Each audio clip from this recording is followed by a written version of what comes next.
El mensaje de hoy va a estar basado en Juan capítulo 15. Vamos a estar tratando los versículos del 1 al 8. Juan 15 del 1 al 8. Oramos. Bendito Dios, queremos pedirte que la palabra que tú has preparado para el alimento de nuestra alma pueda ser, Señor, expresada con toda claridad, pero también entendida y puesta en práctica por cada uno de nosotros. Te lo pido en Cristo Jesús. Amén. Como ven, este versículo, en el versículo 1 dice: yo soy la vid verdadera y mi Padre es el labrador. Jesús se presenta aquí a sí mismo y dice claramente la vid verdadera. Una vid es una planta de uvas.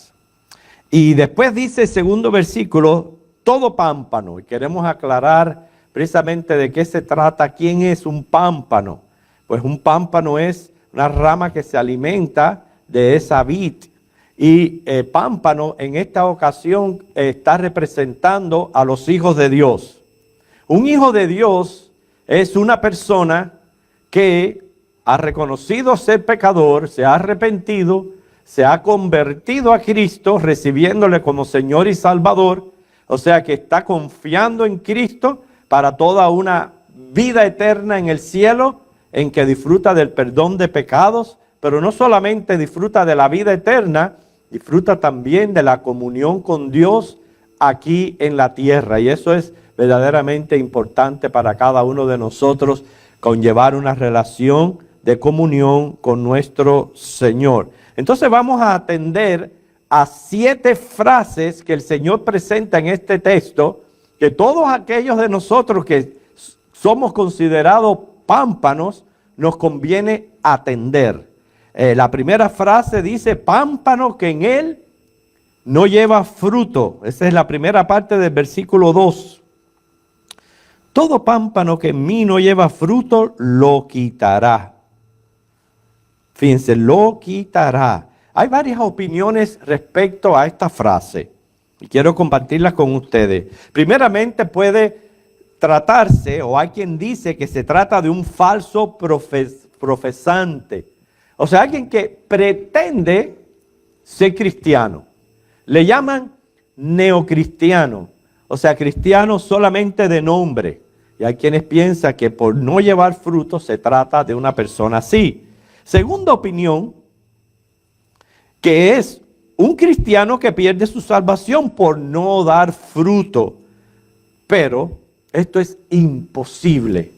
Imposible porque contradice pasajes bíblicos que nos enseñan que aquellos verdaderos creyentes tienen vida eterna, tienen salvación imperecedera, porque la salvación no se pierde. Usted no puede perder algo que no tiene.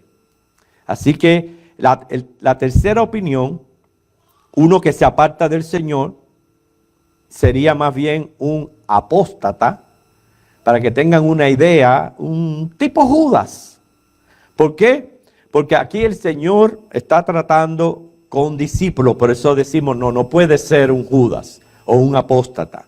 Y la cuarta opinión, que es un cristiano que tropieza, pero no cae definitivamente.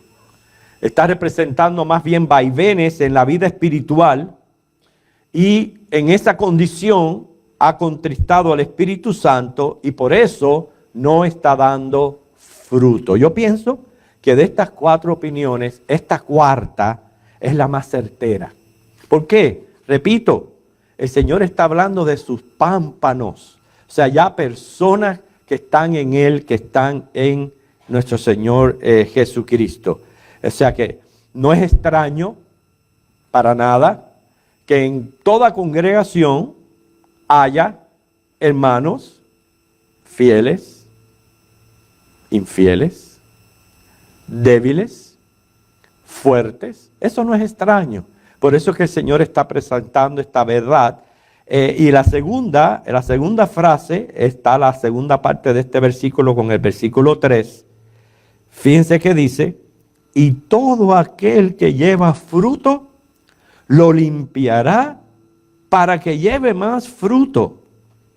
Ya vosotros estáis limpios por la palabra que os he hablado. Fíjense que en este versículo se están presentando los dos tipos de pámpanos.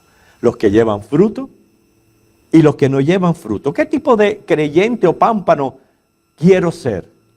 Yo pienso que todos deseamos ser pámpanos que demos fruto. ¿Quién lleva fruto? Es aquel cristiano que cada vez crece más. Se preocupa por crecer a la semejanza del Señor Jesús. Sí, todos necesitamos ser podados, ser limpiados. ¿De qué? De toda esa influencia que se va pegando a nuestras vidas y necesitamos ser limpios de todo eso. Por eso es que el agente purificador viene a ser la palabra de Dios. La palabra de Dios cuando permitimos que haga su efecto en cada uno de nosotros. O sea que la tercera frase que estamos hablando, les dije de 7, está en el versículo 4. Permanecer en mí y yo en vosotros. Como el pámpano no puede llevar fruto por sí mismo, si no permanece en la vid, así tampoco vosotros si no permanecéis en mí. Significa quedarnos en nuestra posición. Es andar diario de íntima comunión con el Señor. No solamente aquí en el templo, sino en nuestro diario vivir, en nuestro diario caminar con el Señor. ¿Por qué? Porque el pámpano permanece tomando su vida de esa vid, de ese alimento, de esa planta que le brinda la planta. ¿Cómo lo hacemos? Cuando nos mantenemos en oración, cuando leemos la palabra, obedecemos la palabra, nos mantenemos en comunión con el pueblo de Cristo, congregándonos y conscientes de nuestra unión con Él. Por eso Pablo le pregunta a los corintios, ¿ustedes saben que ustedes son templo del Espíritu Santo? Eso es precisamente lo que el Señor está hablando aquí, de que gocemos de comunión a diario con Él, que reconozcamos el morar del Espíritu Santo en nuestras vidas, suministrándonos fuerzas y recursos espirituales para poder vivir las demandas del cristianismo. Por eso es claro, el pámpano solo puede llevar fruto si permanece en la vid, en Cristo. Si usted no permanece en la vid, no espere dar fruto. O no espere dar el fruto que el Señor requiere de usted. O sea que la única manera de llevar fruto de un carácter cristiano es viviendo en comunión con nuestro Señor. Cuarta frase, en versículo 5. Yo soy la vid, vosotros los pámpanos. El que permanece en mí y yo en él, éste lleva mucho fruto, porque separados de mí, nada podéis hacer. El único propósito que tenemos como pámpanos nosotros, aquí según el Señor le está enseñando a sus discípulos, es dar fruto. El pámpano no sirve ni para hacer muebles, ni para hacer casas, ni leña. Solamente para dar fruto y si permanece en la vid. Esto es interesante, la analogía que está poniendo el Señor con él siendo la vid y los pámpanos, porque de la uva sabemos que se obtiene el vino. Vino es uno de los símbolos en la Santa Cena de la sangre de Cristo, pero también de la unción del Espíritu Santo. Porque en el tiempo antiguo se aplicaba en las libaciones que se derramaba sobre las ofrendas de la mañana y de la tarde. Y una libación puede ser tipo del gozo en el Espíritu, en la conciencia del valor de la obra de Cristo hecha para la gloria de Dios. O sea que cuando nosotros verdaderamente entendemos la gracia de Dios y que somos salvos y que tenemos vida eterna y que todo eso se lo debemos a Cristo por su sacrificio en la cruz, el Espíritu Santo pone en nosotros gozo. Y ese gozo es el que es representado por el vino o la libación.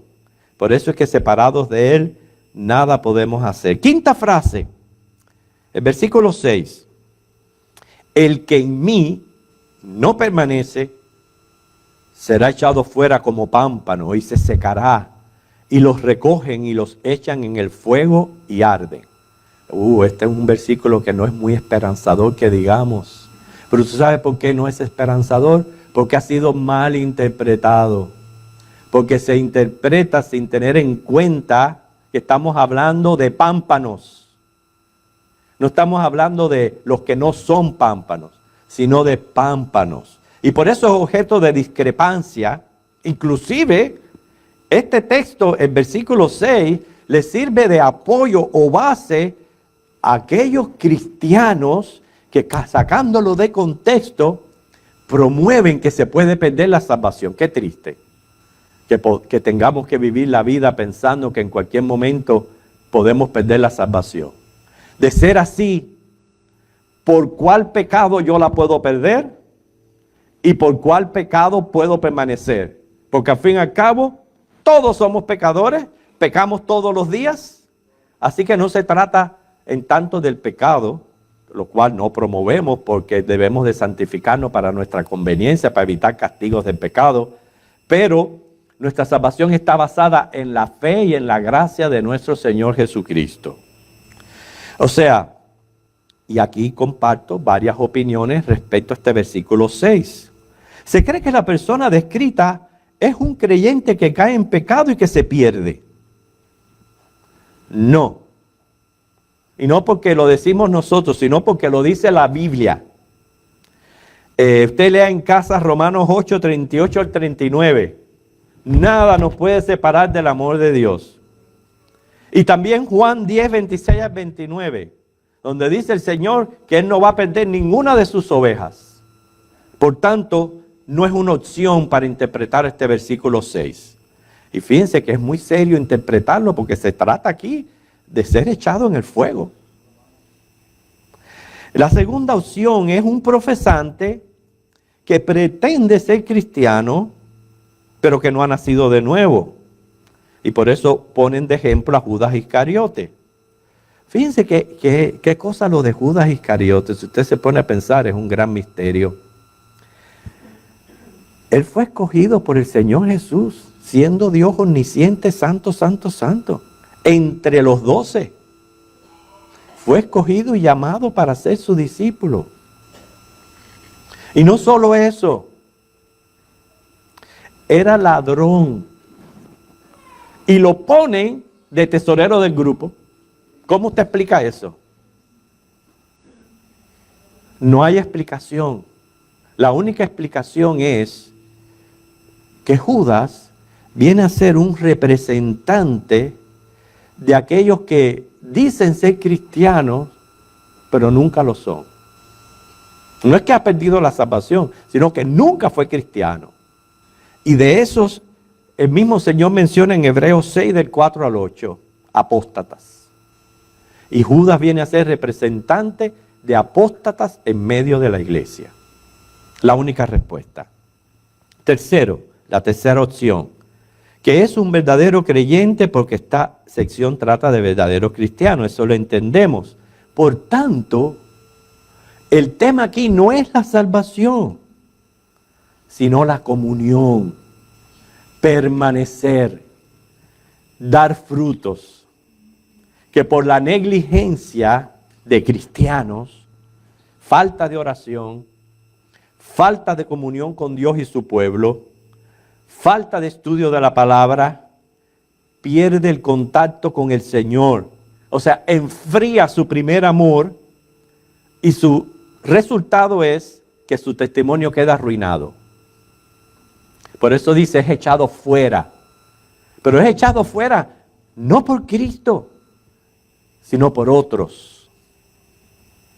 Y cuando dice que los pámpanos son recogidos y echados al fuego y arden, no es Dios quien hace esto, eso lo hace la gente que se burlan de ese cristiano recaído y echan al fuego su testimonio. Y quiero decirle que hay un ejemplo al respecto, que es el mismo David. Nadie duda de que David haya sido un verdadero creyente. Pero ¿qué hizo David? Fue negligente. Cometió pecado de adulterio y asesinato O sea, dio ocasión de blasfemar a los enemigos del Señor y hasta hoy día es ridiculizado. Quiere decir que lo han echado al fuego. Es lo que quiere decir el versículo, para no sacarlo de contexto. Sexta frase está basado en el versículo 7. Si permanecéis en mí y mis palabras permanecen en vosotros, pedid todo lo que queréis y os será hecho.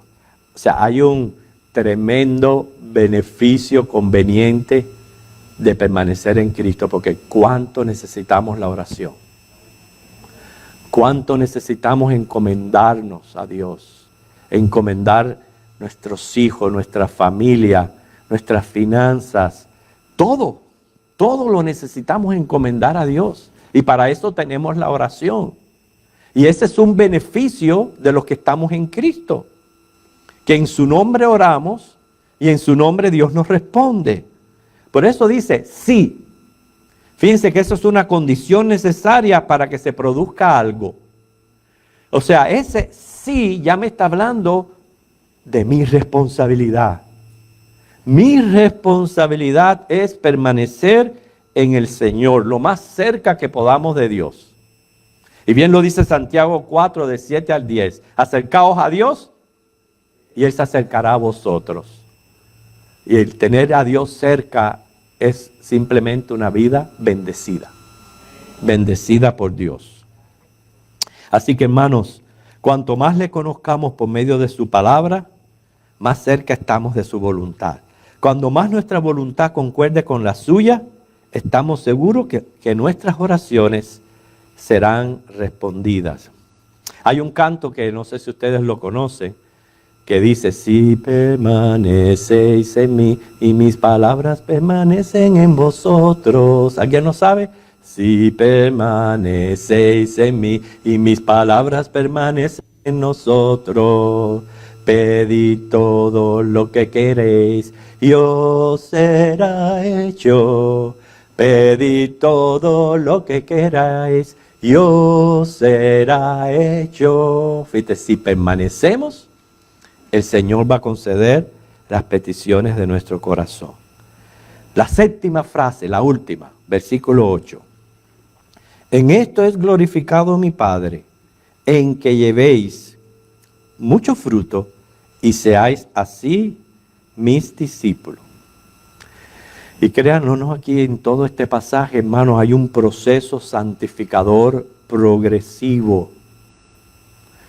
No todos crecemos al mismo nivel y con el mismo ímpetu.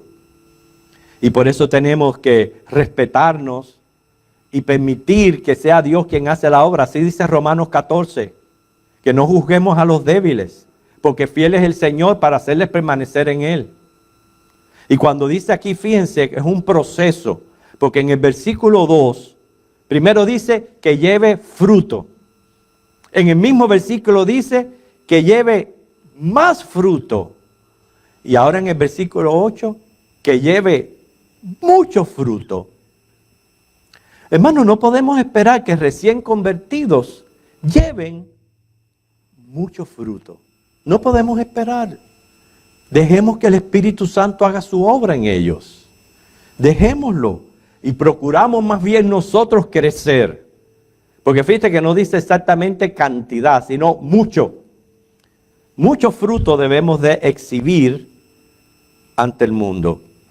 Por eso una vez en Cristo, en la vid, necesitamos mantenernos en comunión con Dios, evitando aquello que la afecta. ¿Qué la afecta? Pecado, infidelidad.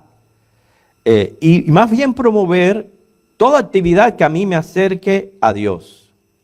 Van a haber quienes van a sufrir consecuencias de la infidelidad y quienes gozarán de las bendiciones de la comunión y la fidelidad. Por eso el Señor espera dos frutos del creyente. Primer fruto, fruto de arrepentimiento, Mateo 3:8. ¿Cómo? Manteniendo cuentas claras con el Señor por medio de la confesión. Pero una confesión no a un cura, sino directamente a Dios por medio de Jesucristo. Él ha establecido este sistema para todos nosotros que somos pecadores. podamos mantener una limpia conciencia delante del Señor. Se escuchó que el Papa hizo una visita a una ciudad y estableció en su agenda un día para confesiones. Imagínense la cola que se armó, larguísima. Y llegó un momento, una feligrés que confiesa que se había robado, porque no tenía dinero, 2 panes. Y el falso líder le sugiere, pues, ¿sabe qué? Se robó 2 panes, rece 20 Ave Marías, 10 Padre Nuestro y eche $25 en la ofrenda. O sea, la que le sigue atrás le dice, ay, Papa, qué pena, porque yo por hambre me robé un solo pan. Dice, bueno, pues róbese otro porque son 2 por 25.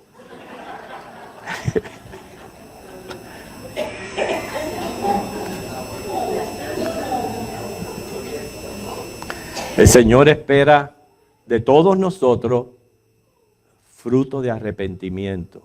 O sea, ya ha establecido ese sistema para uno confesar los pecados directamente a Dios por medio de Jesucristo y poder mantener así cuentas claras y una limpia comunión con Dios. Y el segundo fruto que Dios espera, Gálatas 5, 22 al 25, ya viene a ser el Espíritu Santo obrando en nuestro carácter, quemando las escorias del pecado y produciendo virtudes dignas de un seguidor de Cristo. O sea, que tiene que ver con más bien carácter. ¿Por qué? No hay que aparentar. El propósito es llegar a ser ciudadanos del reino de los cielos. Y en lo que esperamos, llevar fruto, más fruto, mucho fruto, y ya sabemos que solamente es si permanecemos en Cristo. Oremos. Te damos gracias, Señor, por tu palabra. Te damos gracias porque tú, Señor, dices que somos tus pámpanos y que como pámpanos recibimos el alimento de la vid, de la planta. Y esa vid eres tú, Jesucristo, que nos has dado tu palabra, la oración, para poder mantenernos en comunión contigo todos los días y disfrutar de esa comunión, que es, Señor, la respuesta a nuestras oraciones, pero también una vida de bendición. Eso lo debemos a ti, Jesucristo, a tu sacrificio en la cruz, que es lo que nos has hecho tus pámpanos. Por tanto, Señor, ayúdanos a recordar este mensaje y a que tú nos pides que crezcamos, que no nos conformemos, que cada día nos preocupemos, Señor, en llevar más fruto, muchos frutos, Señor, de arrepentimiento y esos frutos del Espíritu Santo en nuestro carácter. Pedimos tu bendición en el nombre de Cristo. Amén.